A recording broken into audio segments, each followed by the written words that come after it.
الحمد لله رب العالمين والصلاة والسلام على أشرف الأنبياء والمرسلين نبينا محمد وعلى آله وصحبه أجمعين.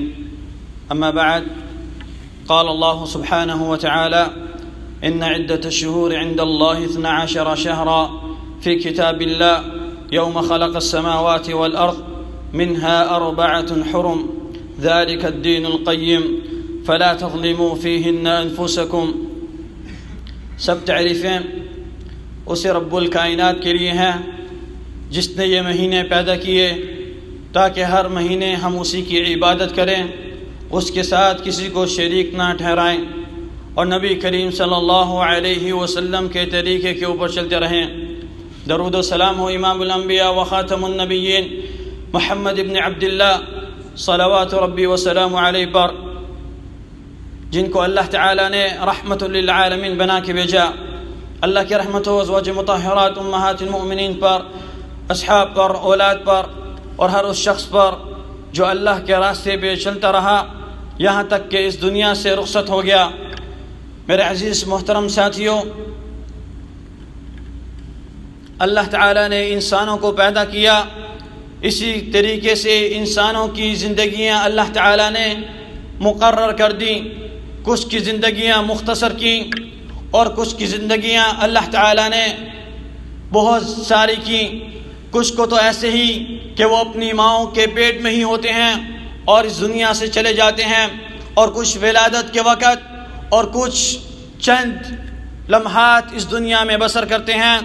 اور اسی طریقے سے جو لوگ اپنی زندگی بسر کرتے ہیں، چاہے ان کی زندگی کے 20، 30، 40، 50، 60، یہاں تک کہ اگر ان کو 100 سال کی بھی زندگی مل جائے تو وہ بھی اگر بسر کر کے جائیں تو اگر ان سے پوچھا جائے کہ اپنی زندگی کس طرح بسر کر کے آئے ہو، دنیا میں تم نے کتنا وقت گزارا، جس طرح اصحاب الکہف کے اندر اللہ تعالیٰ نے ان کو 100 سال تک سلائے رکھا اور جب جگایا تو پوچھا کہ کتنا سوئے، تو انہوں نے کہا کہ ہم دن کا ایک حصہ یا ایک اور آدھا دن سوئے ہیں. میرے عزیز محترم ساتھیوں، اسی طریقے سے انسان کی زندگی کا بھی یہی معمول ہے کہ جو ہماری زندگیوں کے سال جو گزر گئے، اگر ہم ان کو پیچھے جا کے دیکھیں تو ہمیں محسوس ہوگا کہ اتنی جلدی زندگی گزر گئی اور ہماری اس عمر یہ پہنچ گئی. اور اسی طریقے سے جس طرح عمر گزرنے کا پتہ نہیں لگا، اس طرح اس دنیا سے انسان رخصت ہو جائے گا اور اسی طریقے سے سال سال تبدیل ہوتا جائے گا. انسان کی زندگی سے اس کی عمر کم ہوتی جائے گی اور اس کا جانے کا وقت قریب آتا جائے گا.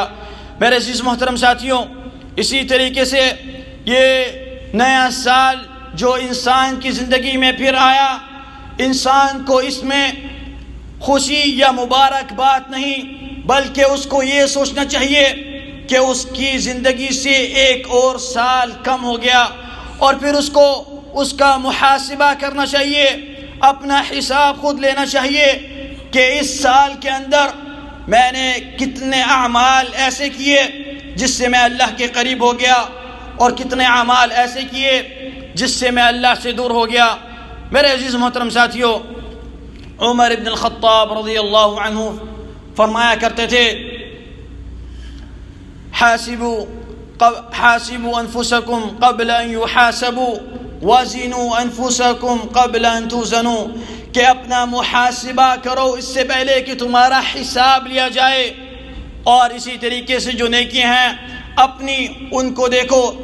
میرے عزیز محترم ساتھیوں، جب انسان کا قیامت کے دن حساب لیا جائے گا اس سے پہلے اس کو خود ہی اپنا حساب کو دیکھنا چاہیے کہ کیا ایسے اعمال ہیں جس سے ہماری قبر کا عذاب سے نجات مل سکتی ہے، کیا ہمارے ایسے اعمال ہیں جس سے ہمارے درجات بلند ہو سکتے ہیں، ہم قیامت کے خوفناک اور عظیم اور سب سے بڑے دن سے بچ سکتے ہیں. کیا ہمارے اعمال ایسے ہیں کہ ہمیں اللہ ان لوگوں میں شمار کرے گا جو اللہ کے عرش کے سائے کے تلے ہوں گے جب کوئی سائے نہیں ہوگا سوائے اللہ کے عرش کا؟ کیا ہمارے اعمال ایسے ہیں کہ اللہ تعالی ہمیں حوض کوثر کا پانی نصیب فرمائے گا؟ کیا ہمارے اعمال ایسے ہیں کہ ہماری قبروں کو روضۃ من ریاض الجنہ بنا دیا جائے گا۔ کیا ہمارے اعمال ایسے ہیں کہ ہمیں بغیر حساب اور بغیر عذاب جنت میں مع النبیین والصدیقین والشہداء والصالحین کے ساتھ داخل کیا جائے گا؟ میرے عزیز محترم ساتھیوں، اسی طریقے سے ہم لوگوں نے ہر وہ عمل کرنا ہے جو سنت سے ثابت ہو، اور اس عمل سے رک جانا ہے جو سنت سے ثابت نہیں ہو۔ اسی طریقے سے جو سنت سے ثابت اعمال کرنے والے ہیں جمعے کے دن، اور اسی طریقے سے سالوں میں مہینوں میں اس کو امت نے چھوڑ دیا، اور جو ثابت نہیں تھے ان کو پکڑ لیا اور مرارن تکرارن ان اعمالوں کو کرتے چلتے ہیں۔ میرے عزیز محترم ساتھیوں، اسی طریقے سے جمعے کا دن عظیم دن ہے، عید کا دن مسلمانوں کے لیے قرار دیا گیا ہے۔ اس دن ہے کہ اللہ کے نبی کے اوپر کثرت سے درود پڑھا جائے۔ اس کو پڑھنے کے بجائے لوگ آپس میں ایک دوسرے کو جمعے کی مبارکباد دیتے ہیں، اور جو نہ ہی قرآن و سنت سے ثابت ہے اور نہ ہی صحابہ کرام رضوان اللہ اجمعین سے، جن کے بارے میں نبی کریم صلی اللہ علیہ وسلم نے فرمایا تھا سنتی و سنت الخلفاء الراشدین المہدیین، کہ سنت میری اور میرے صحابہ کرام رضوان اللہ اجمعین کی سنت کے اوپر عمل کرتے رہنا۔ اس وقت جب میں گزر جاؤں اور تم ایسے زمانے میں ہو جس میں فتنے زیادہ ہوں، تو میری اور خلفاء راشدین کی سنت کو اپنے دانتوں سے اس طرح جگڑ لینا۔ میرے عزیز محترم ساتھیوں، اسی طریقے سے جمعے کی مبارکباد دی جاتی ہے جو نہ ہی اصل میں ہے اور نہ ہی یہ اللہ کے نبی سے ثابت ہے اور نہ ہی صحابہ کرام رضوان اللہ اجمعین سے۔ جمعے کا دن خود مبارک ہے، لیکن اس کی مبارکباد دینا جائز نہیں۔ اس طرح جس طرح سال ختم ہوتا ہے، چاہے وہ ہجری ہو یا میلادی ہو، لوگ مبارکباد دینا شروع کر دیتے ہیں، اور یہ بھی مبارکباد دینا کوئی ثابت نہیں، اور نہ ہی یہ سنت سے عمل ہے، نہ ہی یہ اللہ کے نبی کے زمانے میں یہ تاریخ یا ہجری کا مہینہ جو محرم سے شروع ہوتا ہے اور ذی الحجہ میں ختم ہوتا ہے اس کا قرار کیا گیا، بلکہ یہ عمر ابن الخطاب کے زمانے کے اندر جب ان کو خط موصول ہوتے تھے اس میں تاریخیں نہیں ہوتی تھیں، تو پھر انہوں نے سارے صحابہ کو بٹھا کے مشورہ کیا کہ ہم اس میں تاریخیں لکھیں تاکہ ہمیں پتہ لگے کہ یہ خط کب لکھا گیا۔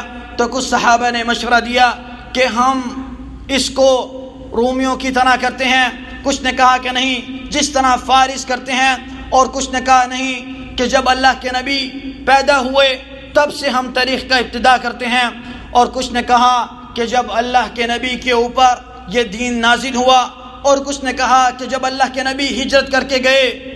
اس طرح سب صحابہ نے مشورے دیے، تو عمر ابن الخطاب اور عثمان ابن عفان اور اس طرح دیگر صحابہ نے یہی کہا کہ جو ہجرت کا دن ہے یہ عظیم دن ہے، یہ دین اسلام میں اور مشرکین کے درمیان میں فرق کرتا ہے، یہی دین عظیم ہے، اور اسی سے ابتدا کیا گیا، اور اسی تب سے ہجری تاریخ شروع کر دی گئی۔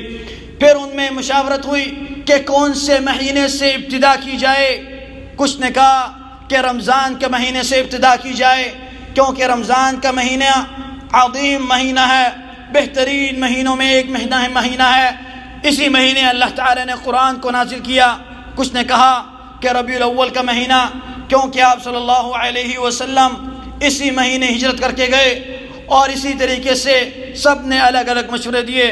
تو پھر لیکن اس کی ابتدا محرم سے کی گئی، اور اختتام جو پورے سال کا کیا گیا وہ ذی الحجہ سے کیا گیا، کیونکہ ارکان الاسلام جو 5واں رکن ہے، جو عظیم رکن ہے، وہ بھی اسی مہینے کیا جاتا ہے، وہ بھی آخری رکن، اور اسی طریقے سے اس کو بھی آخری میں قرار دیا گیا۔ میرے عزیز محترم ساتھیوں، یہ اصطلاحات تھی عمر بن الخطاب کی، اسی لیے اس کی مبارکباد دینا کہیں سے ثابت نہیں، اور کوشش کی جائے کہ اس کی مبارکباد بھی ایک دوسرے کو نہ دی جائے، بلکہ اسی طریقے سے اکثر لوگ ایک دوسرے کو احادیث کو نشر کرتے ہیں کہ یہ دعا پڑھی جائے اور آخری دن کو روزہ رکھا جائے، یا آخری دن یہ عمل کیا جائے، یا نفل پڑھے جائیں۔ یہ ساری کی ساری بدعات ہے، اور یہ نبی کریم صلی اللہ علیہ وسلم سے ثابت نہیں، اور نہ ہی اس طرح کے عمل کرنے چاہیے۔ جو عمل ثابت ہے اسی کو انسان عمل کرے گا تو اللہ کے قریب ہوگا، اور وہ عمل نہیں کرے گا تو اللہ سے دور ہو جائے گا۔ ہر انسان کو چاہیے کہ وہ عمل کرتے ہوئے یہ دیکھے، اس کو سیکھے، اس کو سمجھے، اور اگر نہیں پتہ تو اس سے علماء سے پوچھے کہ کیا یہ عمل صحیح ہے یا غلط ہے۔ یہ نہ ہو کہ وہ ساری زندگی عمل کرتا رہے اور آخر میں پتہ لگے کہ یہ ساری زندگی کا عمل یہ اصل میں قرآن اور حدیث سے ثابت ہی نہیں تھا، اور وہ اس کا عمل ضائع ہو جائے۔ کیونکہ اللہ تعالیٰ کے پاس عمل قبول ہونے کی دو شرطیں ہیں۔ پہلی شرط، خالص اللہ کے لیے وہ عمل کیا جائے، اس میں کوئی ریاکاری نہ ہو، کوئی دکھاوا نہ ہو، چاہے وہ نماز ہو، روزہ ہو، حج ہو، زکوٰۃ ہو، رمضان کے روزے ہوں یا صدقہ خیرات ہو، کوئی بھی عمل ہو، صرف اللہ کی رضا کے لیے اور اس کے قریب ہونے کے لیے کیا جائے۔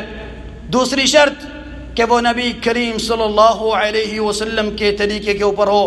اسی لیے نبی کریم صلی اللہ علیہ وسلم کو انسانی صورت میں بھیجنے کا مقصد بھی یہی تھا، تاکہ ان کو دیکھ کے لوگ عمل کریں، سیکھیں، سمجھیں اور پھر اسی طریقے سے عمل کرتے رہیں یہاں تک کہ وہ اپنے خالق حقیقی سے جا ملے۔ میرے عزیز محترم ساتھیوں، اسی طریقے سے انسان کو چاہیے کہ جو سال اس کی زندگی سے گزر جائے، جو مہینہ گزر جائے، جو ہفتہ گزر جائے، جو رات گزر جائے، اس میں اپنا خود ہی محاسبہ کرے۔ کیا یہ پورے دن یا پورے ہفتے یا پورے مہینے یا پورے سال میں میرے اعمال ایسے تھے؟ کیا میں ان زندگی کے اندر، ان ایاموں کے اندر، ان سالوں کو اندر کیا میں اللہ کو راضی کر پایا یا نہیں کر پایا؟ جو بھی اعمال لے کے جائیں گے آگے وہی آپ کے کام آئیں گے، اور کچھ بھی کام نہیں آئے گا، چاہے وہ نیک ہوں یا بد ہوں، چاہے وہ جنت کی طرف لے کے جاتے ہوں یا وہ جہنم کی طرف۔ یہ انسان کے خود کے اختیار میں ہے۔ میرے عزیز محترم ساتھیوں، اسی طریقے سے محرم کے اندر نبی کریم صلی اللہ علیہ وسلم سے جس طرح ثابت ہے کہ 10ویں محرم کا روزہ رکھا۔ جب آپ صلی اللہ علیہ وسلم مدینہ تشریف لائے تو دیکھا یہود روزہ رکھتے ہیں، تو آپ نے ان سے پوچھا کہ اس دن کا روزہ کیوں رکھتے ہو؟ تو انہوں نے کہا کہ اس دن اللہ تعالیٰ نے ہمیں فرعون اور اس کے لشکر سے نجات عطا کی تھی، اس کے شکر کے اوپر ہم لوگ اس دن کا روزہ رکھتے ہیں۔ تو نبی کریم صلی اللہ علیہ وسلم نے فرمایا کہ ہم تم سے اولا ہیں، اور نبی کریم صلی اللہ علیہ وسلم نے روزہ رکھا۔ پھر جب صحابہ نے کہا تو نبی کریم صلی اللہ علیہ وسلم نے کہا کہ آنے والے سال میں ہم 9ویں محرم کا بھی روزہ رکھیں گے تاکہ یہود سے مخالفت ہو سکے۔ اسی طریقے سے امام ابن القیم رحمہ اللہ اور ابن حجر فرماتے ہیں کہ ان کے 3 مراتب ہیں۔ پہلا مرتبہ یہ ہے کہ صرف 10 محرم کو روزہ رکھا جائے، اور دوسرا اس سے افضل ہے، اس سے بہترین ہے کہ 9 اور 10 کا روزہ رکھا جائے، اور تیسرا ان دونوں سے بہترین ہے کہ وہ 9، 10 اور 11 محرم کا روزہ رکھے۔ اور اسی کے بارے میں فرمایا کہ جو شخص یہ روزہ رکھتا ہے اس کے پچھلے سال کے گناہ معاف کر دیے جاتے ہیں۔ اس کا یہ فضل ہے۔ اسی کے ساتھ ساتھ جب ایک انسان نے روزہ رکھا تھا یوم عرفہ کا دن کا، تو اس کا ثواب بتایا گیا کہ انسان کے 2 سال کے گناہ معاف کر دیے جاتے ہیں۔ اور پھر اسی حدیث میں بتایا گیا کہ 1 سال جو گزر گیا اور 1 سال جو آنے والا ہے، یعنی کہ انسان نے 1441 کے اندر یوم عرفہ کا روزہ رکھا تو اس کے 2 سال کے گناہ معاف فرما دیے گئے، 1440 کے اور 1442 کے۔ پھر جب نیا سال شروع ہوا محرم کے، اس نے روزہ رکھا جو 9، 10 اور 11 کا، تو اس کے پچھلے سال یعنی کہ جو 1441 تھا اس سال کے جو گناہ معاف باقی بچ گئے تھے اس سال کے گناہ معاف کر دیے جاتے ہیں۔ اس طریقے سے یوم عرفہ اور محرم کے روزے رکھنے کا یہ ہے کہ اس کے زندگی کے 3 سال کے گناہ معاف کر دیے جاتے ہیں۔ میں اللہ سے دعا گو ہوں کہ وہ ہمیں اسی طریقے سے ہمارے اوپر اپنی رحمتیں برساتا رہے، ہمیں اپنے حفظ و امان میں رکھے، اور ہمارے جو نیک اعمال ہیں اے اللہ اپنی بارگاہ میں قبول فرما لے۔ اے اللہ جب بھی ہم تیری عبادت کریں اے اللہ خالص تیری عبادت کریں، تیرے ساتھ کسی کو شریک نہ ٹھہرائیں، اور اس میں کوئی ریا نہ ہو۔ اے اللہ ہمیں نبی کریم صلی اللہ علیہ وسلم کے طریقے کے اوپر چلا. اے اللہ ہمیں صحابہ کرام رضوان اللہ اجمعین، تابعین، تبع تابعین، سلف صالحین کے طریقوں کے اوپر چلا. اے اللہ تو ہم سے راضی ہو جا. اے اللہ ہم سے راضی ہو جا. اے اللہ ہمارے گناہوں کو بخش دے. اے اللہ ہمارے گناہوں کو حسنات میں تبدیل کر دے. اے اللہ ہمارے درجات کو بلند کر دے. اے اللہ ہم جب اس دنیا سے رخصت ہوں، اے اللہ تو ہم سے راضی ہو. اے اللہ ہمارے اوپر رحم فرما، ہمارے والدین کے اوپر رحم فرما، اس طرح رحم فرما جس طرح انہوں نے ہمارے اوپر رحم فرمایا تھا. اے اللہ ہمارے والدین اگر اس دنیا میں ہیں تو اے اللہ ان کے درجات کو بلند کر. اے اللہ اگر وہ بیمار ہیں ان کو شفا عطا فرما. اے اللہ اگر وہ قرض میں مبتلا ہیں، اے اللہ ان کو قرض سے نجات عطا فرما. اے اللہ اگر وہ کسی مصیبت میں ہیں تو ان کی مصیبت کو دور کر دے. اے اللہ اگر ہمارے والدین یا ان میں سے کوئی بھی اس دنیا سے رخصت ہو گیا، اے اللہ ان کی قبروں کے اوپر رحمت کی بارش نازل فرما. اے اللہ ان کی قبروں کو روضۃ من ریاض الجنہ بنا دے. اے اللہ ان کے درجات کو بلند کر دے. اے اللہ ہمیں اور ہمارے والدین کو اور مسلمانوں کو اے اللہ جب اس دنیا سے رخصت ہوں تو ہماری زبانوں کے اوپر کلمہ لا الہ الا اللہ محمد الرسول اللہ نصیب فرمانا. اے اللہ ہمیں قبر کے عذاب سے محفوظ رکھ لینا. اے اللہ ہمیں قیامت کے دن کے عذاب سے محفوظ رکھ لینا. اے اللہ ہمیں ان لوگوں میں شمار کرنا جو قیامت کے دن عرش کے سائے کے تلے ہوں گے جب کوئی سائے نہیں ہوگا اے اللہ سوائے تیرے عرش کے. اے اللہ ہمیں ان لوگوں میں شمار کرنا جن کو حوض کوثر کا پانی نصیب ہوگا. اے اللہ ہمیں ان لوگوں میں شمار کرنا جو جنت الفردوس میں جائیں گے مع النبیین والصدیقین والشہداء والصالحین کے ساتھ. هذا وصلوا وسلموا على حبيب المصطفى فقد أمركم الله جل من قال عليما حكيما إن الله وملائكته يصلون على النبي يا أيها الذين آمنوا صلوا عليه وسلموا تسليما. اللهم صل على محمد وعلى آل محمد كما صليت على إبراهيم وعلى آل إبراهيم إنك حميد مجيد. اللهم بارك على محمد وعلى آل محمد كما باركت على إبراهيم وعلى آل إبراهيم إنك حميد مجيد. وارض اللهم عن خلفاء الراشدين أبي بكر وعمر وعثمان وعلي وعن صائر الصحابة وأن معهم برحمتك يا أرحم الراحمين. اللهم اغفر للمسلمين والمسلمات والمؤمنين والمؤمنات الأحياء من والأموات. اللهم اغفر لنا ولوالدينا ولجميع المسلمين برحمتك يا أرحم الراحمين. اللهم وفق ولي أمرنا لما تحب وترضى. اللهم وفق جميع ولاة المسلمين للبر والتقوى برحمتك يا أرحم الراحمين. اللهم من أرادنا وبلادنا وأمننا وشبابنا بسوء فاشغله بنفسه. ربنا آتنا في الدنيا حسنة وفي الآخرة حسنة وقنا عذاب النار. ربنا هب لنا من أزواجنا وذرياتنا قرة أعين واجعلنا للمتقين إماما.